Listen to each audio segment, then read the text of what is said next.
Einn þeirra sem Stephen Lárus hefur málað portrett af Hannes Hólmsteinn Gissurason. Hannes á reyndar fleiri en eina mynd af sér. Ég á 4. 2 af þessum 4 myndum á heimili Hannesar. Þetta myndin eftir Stephen sem vinir hans gáfu honum í afmælisgjöf og þessa keypti Hannes af Pétri Gaut árið 1991. Hvers vegna viltu vera með myndir af sjálfu þér, heima þér? Vegna þess að ég tel að það skapi persónulegan blæ. Ég hef komið inn á mörg heimili efnafólks, sérstaklega þó erlendis.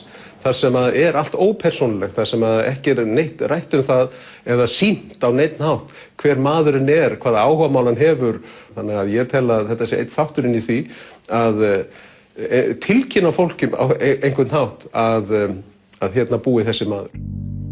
Hvað sérðu þú og horfir á þessar myndir? Já, ég segi það því ég horfi á myndina sem var gerða með árið 1991 að þarna ungur eldhugi. Móðir mín sagði mér það að þetta veri sú mynd sem næði inn í mínum persónuleika best og mæður nú alltaf, held ég, einna bestu dómararnir á börnin sín.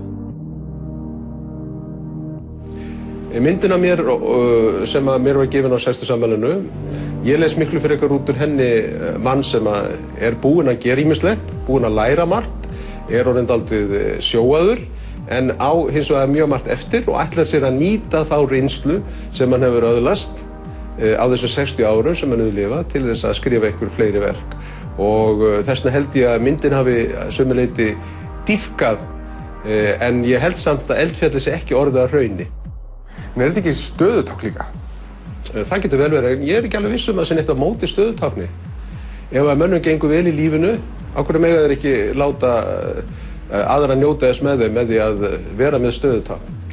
Þeir sem eru andvígir stöðutákni, það ekki þeir sem öfunda þá sem hafa komist í góða stöðu?